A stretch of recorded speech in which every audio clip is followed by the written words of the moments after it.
His topic is reclaiming instincts, uncovering the ancient voice of cellular wisdom.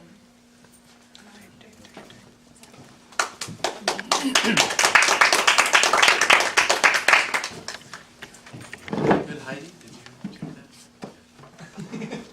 Okay, so ancient voice of cellular wisdom. So this presentation emerges from my dissertation research in an article that I'm preparing for publication in the Journal of Theoretical and Philosophical Psychology. However, in this presentation, I'm going to take you more into a more broad vision of instinct than my article is focused on. So the article focuses on three main inquiry questions. First is instinct a viable concept for contemporary, and in this sense mainstream or academic, psychology? The second, how did the concept of instinct transition from the forefront of psychology as a whole during the turn of the 20th century? So during the turn of the 20th century, everyone was writing about instinct. It was like the main driving force originating with psychology, to its current state in psychology as completely absent, basically, from evolutionary psychology, from mainstream psychology, other than depth psychologies. So I'm trying to bring instinct back into dialogue with contemporary psychology in the article. These questions are concerned with the history of psychology and are designed to broadly address contemporary psychology in general. These formal concerns, addressed to academic psychologists in general, are undergirded by two deeply personal and existential passions and concerns of myself. The first is my own amazement when faced with the mystery of existence. My basic fascination with cosmology and biology, for example, how the heat of our bodies is fueled by metabolic processes that are basically driven by the sun. An immense furnace, plasma burning in the black depths of space. 92 million miles away, it produces enough energy to sustain all life. On Earth, in this sense, I'm driven by an inquiry of pure wonder. How is it that we emerged out of cosmic process? What does it imply about the nature of human nature? And what then might human nature imply about the nature of nature itself? So this is my first concern, just here we are. How are we here? The second is my concern of how to help foster the flourishing of that nature. Why do we, who have emerged out of the majestic complexity of cosmic process, seem to live such contracted and unhealthy lives? This line of inquiry stems from my own struggle for wholeness in a fragmented world. It stems from, for instance, my experience of walking into Target, the department store. After some time beneath the thousands of fluorescent lights, feeling employees working long hours in a windowless box of bright colors and barcodes, I begin to have a visceral reaction. My body feels ill and heavy. I begin to become tense, and the violence of an oppressed animal begins to forcefully seethe its way into my awareness. It also stems from the stark contrast between this experience and when I feel vitally alive. Experiences in the wilds of nature, or experiences that get my blood pumping, or in the presence of rich and nurturing relations with friends and family. It is in this way that my inquiry turns to instinct, as I seek to understand myself as an instinctual being, and in this way am driven, instinctually, to reclaim instinct as an essential dimension of human existence that, I feel, is an essential key towards revealing what it means to flourish as a human being. Just as the apple tree cyclically blossoms each spring, the flourishing of human nature is a potential to be realized. My inquiry into instinct is thus an inquiry in what it means to be a healthy human animal. It is an examination of psychological health from the perspective of living being. And so, these two core concerns, my awe and wonder at the mystery of life, and my concern with how to foster the flourishing of that life, both for myself and others, are the driving forces of my research. So what is instinct? What is instinct? Keeping in mind that an investigation into any particular dimension of existence, especially in my case, reveals its embeddedness in the whole of existence. So I go into instinct and I'm immediately turned to the whole of time and space and spirit and the dimensions of intertwining relationships that constitute our human natures. But in order to define instinct and articulate its constraints, boundaries can be set to narrow the inquiry. In particular, we can begin to define instinct in relationship to that which it is not. In this case, instinct can be demarcated as referring to one, the biological in contrast to the physical or inorganic. In this case, instinct is linked to the emergence and evolution of cellular life. And two, innate intelligence versus intelligences or capacities acquired during the developmental lifespan. So that while no strict division can be made between an organism and its environment, which exist in continuously interpenetrating and interdependent relations, innate intelligence can be said to be the cellular wisdom of a particular phylogenetic past. Phylogenetic, philo, tribe or clan, and genetic, genesis or origin, the origin of our clan, the origin of a species, and the past and the evolution of that species. So in this sense, instinct is the wisdom of an evolutionary past emerging into the living present.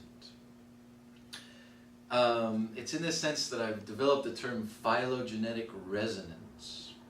The resonance, sometimes we talk about the gut feeling, the sense, that emerges in experience when an environment elicits an instinctual behavior.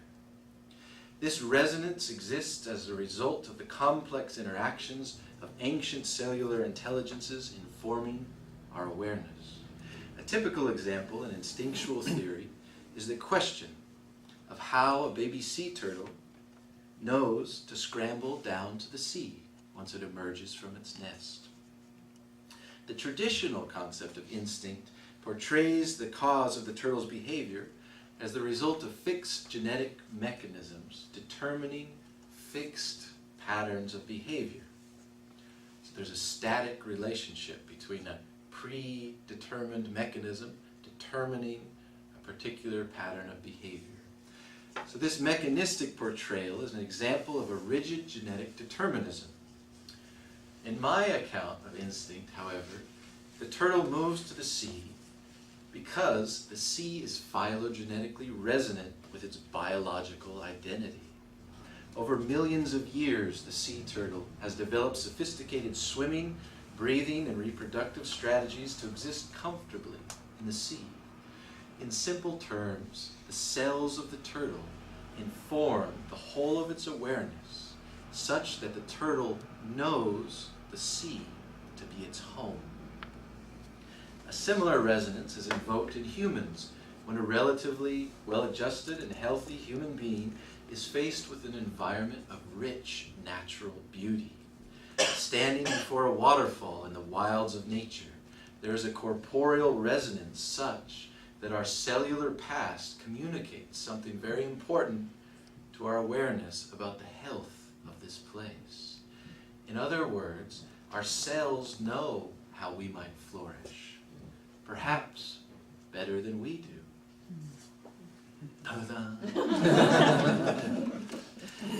Yet to return to the defining instinct, these first 2 points, instinct understood as the biologically situated and evolutionary emergence intelligence of cellular life. This definition can be said to roughly characterize, with a gradient of diverse forms of complexity across species, the instinctual dynamics of plant and animal life. As organisms, humans are also defined by these constraints. Yet with human beings, at least two more dimensions can be added. It is important to note that these points need not be exclusive to humans, yet it might be argued empirically that humans display these characteristics more overtly than any other species. The first involves the relationship between instinct and culture. While instinct invokes the innate intelligences of cellular wisdom, culture refers to the relational norms and values that communities of organisms enact. The culture, while deeply interwoven into the identities of every organism, and not something apart or outside us, is reflective of a complex web of social relationships that emerge from the collective interactions of individual organisms. In this sense, the distinction between innate and acquired behavior is similar to the distinction between instinct and culture. Both are deeply interwoven, inform each other, and are co-emergent, yet at the same time can be distinguished as distinct dimensions of living being. The second point involves the relationship between the instinctual and the spiritual, as Jung called it. While myth and religion can be said to have emerged instinctually over the course of human evolution in response to the mystery of life and death, in the realm of experience, two polar qualities can be felt and distinguished. One, the instinctual, involves a quality of visceral and vital density, the cellular depths of flesh and bone pulsing through our animal bodies and rooting us in our biological and organismic identities. The other, the spiritual, involves a quality of diffuse and luminous subtleness, the awake clarity of conscious awareness, and the self-reflective openness to the mystery and seamlessness of existence. Traditionally portrayed instinct and spirituality, or spirit, as a dualism between passion and reason in the history of Western thought, or between animal and human natures. This dialectic reflects the complex relationship between human consciousness, our awareness of the fact of our existing, and thus awareness of the eventual non-existence of ourselves, our awareness that we will one day die, and the ancient intelligence of our bodily identities. These genetically informed identities, trillions of complex cellular interactions constituting our form, shaping us from beneath, move us towards specific behavioral possibilities that our consciousness must then contend with. We desire, we anger, we fear, we love, we imagine, as only human animals do. This relationship between instinct and consciousness opens important moral reflections on the nature of instinctual life. Traditionally, it has been held that reason should rule over the blind beast of instincts. We fear our passions overcoming us, lest we lose control and succumb to their primal will. Yet a life devoid of passion is a devitalized life, hyper-spiritualized and or hyper-rationalized. In this sense, there is a gradient between blind passion on the one hand and devitalized consciousness on the other. Somewhere in the middle exists the essential voice of each, where, free from egoic distortions and emotional complexes, the wisdom of cellular intelligence and spiritual awareness meet. In sum, despite the influences of cultural and spiritual energies, instinct persists as an embodied reminder of our heritage as human animals. The enaction of a phylogenetic resonance deep in our cells calls us into primal relationship with the world around us. Our flourishing as human beings depends on the extent to which we are able to listen to this ancient wisdom, a wisdom that flows clean beneath the collective and personal wounds that each of us carry, a wisdom that when in nurturing relationship with others can help us to heal such wounds and can teach us about what it means to exist as human.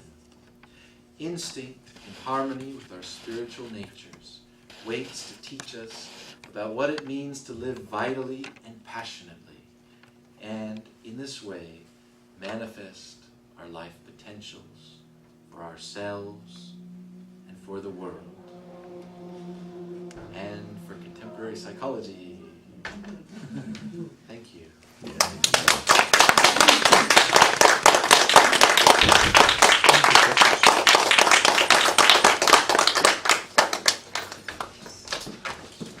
So we have a little time for questions or comments or anything that you feel about anything.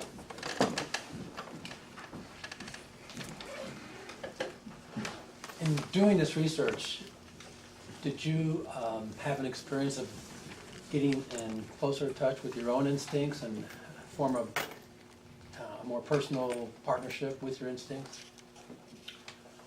Yeah, I mean, I think this research is kind of like my own, like, therapy lifeline to bringing my own instinctual energies into my academic work, and yeah, in that way, just necessary for me to continue to stay healthy and alive, and also remain aware and cultivate an awareness about it. You know, kind of moving deeper, personal path of healing in that sense. So.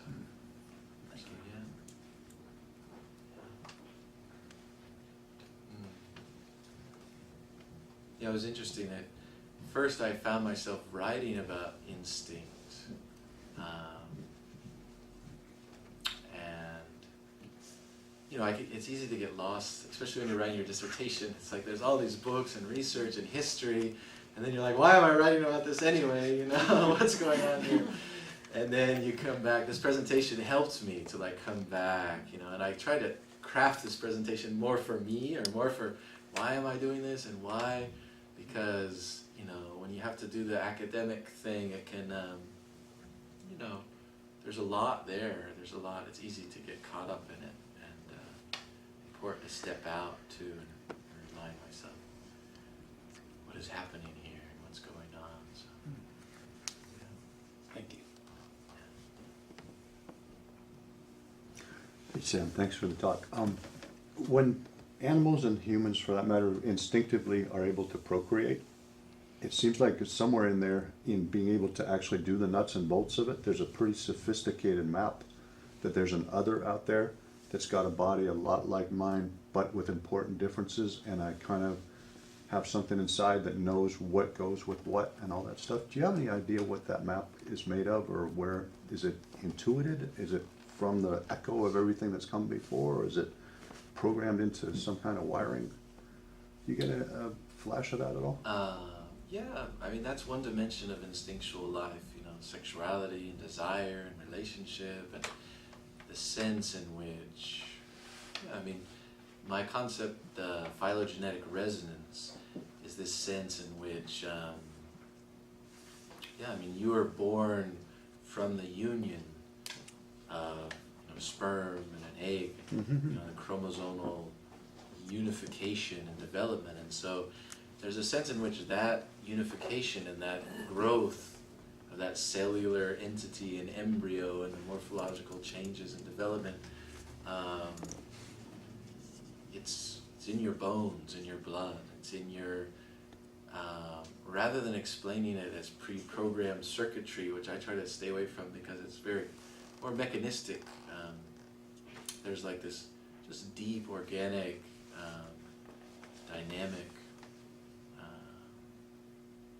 relationship, a knowing beneath, a knowing,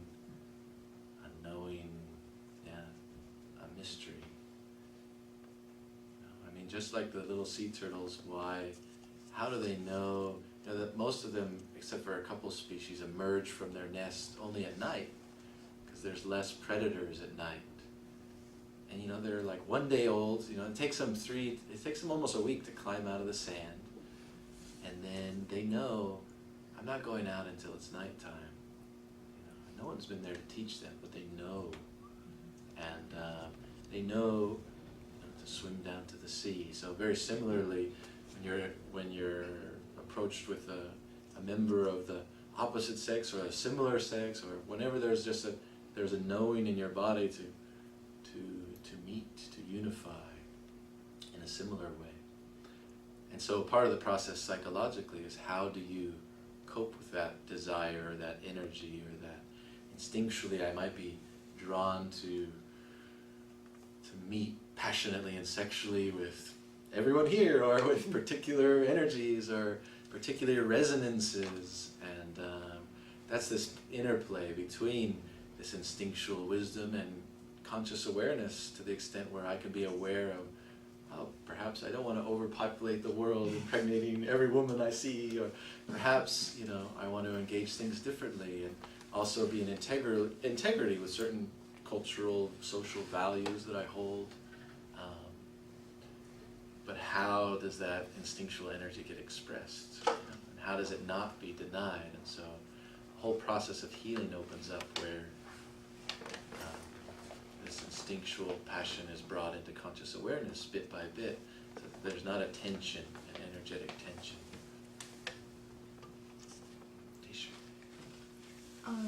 Like just some ideas that came to my head, like as you were talking, is the idea of surrender and of God or a higher power or greater intelligence, and how do you see that in the mix between in reason and instinct, and like for me, I'm thinking, is instinct something that's almost it's something that calls the mind to surrender to it, in a sense. So I don't know if you have any thoughts about that. Yeah. I mean, there's many ways you could talk about that. That's a big question, but there's some senses you can feel like the vast kind of intelligence, universal intelligence of God or Spirit, or the mystery that's existing and moving, and in some way, our galaxy and solar system, and we as human beings, and cellular life emerges, and in some way there may be archetypal forms or patterns in the Platonic vision or the Jungian, and that in some mysterious way a transphysical soul, and within these archetypal patterns and mysteries, is complexly interlaced and integrated into this form, this bodily identity, such that as I move through the world, I'm linked to this deep molecular physical intelligence, and at the same time connected to a greater intelligence, a part of, emerging through. And I mean, there's a question of, well, is consciousness instinctual? And I mean, if it's emerged over the course of human evolution, and then all of a sudden we're aware, to what extent, is our awareness like instinct then taking account of itself and saying, oh, I'm instinctual, I am here, let's play, let's go. So the dance. So there's some mystery to me, a deep mystery in it, just in terms of our instinctuality creating certain behavioral possibilities, like I was saying, in terms of there's the fact that we love, that we anger, that we act in very specific kind of ways, and why is that? Why? You know, where did those ways come from, and are they embedded, you know, in a greater intelligence? So yeah.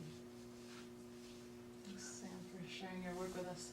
You spoke a little bit about instinct and culture.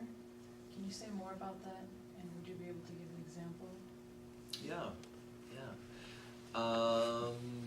There's many possible examples. One particular example is the fact that you're sitting so placidly and contently in your chair right now, and that all of you are facing me, and you're being quiet, and you're not being disruptive, and, you know, grabbing the muffins over there and dancing around.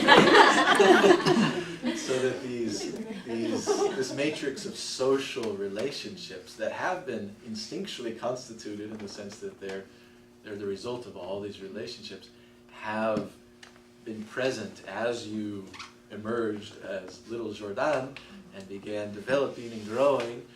All these norms, you know, and values have been interwoven with your awareness of the world, such that we're here. And so the question is, are those norms and values, in what way do they emerge and they don't grow and they don't change, they become static or rigid, or they emerge out of distorted, wounded energies or pain bodies or reactions, such that they become constrictive of our instinctual flourishing, of our growth, and our organic growth. So, yeah, last year I presented on the clash of instinct and culture, and so there's a lot there in terms of culture and like who we are as instinctual beings, you know. And there's a sense in which we can also glorify instinct, because there is this deep, pure, clean wisdom, and at the same time it can easily become distorted, our energies, if it's not cultivated and grown, lead to lots of oppressive cultural structures. So it's all this complex dance between like wounding and the social norms and patterns and identities, and how to bring fresh energy into those so they don't rigidify. Yeah, when you were speaking, I was actually thinking of literally from culture to culture. Like one side of my family is Iranian, so I was thinking of the Iranian culture and how repressed and oppressed it is at the same time, and how instinct might differ in that way from, you know, growing up in a specific setting, or if it's like one kind of like a blueprint, instinct blueprint that we all have.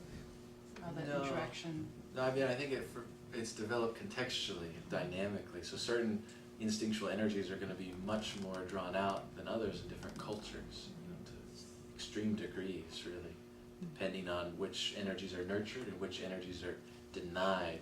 So if you have a strong denial of a natural aspect of your identity, it's going to put all that vital life energy into other aspects. So you can have like a real strong, aggressive culture because there's no room for tenderness over vulnerability. So, I think that we have to move on. Okay. thank you.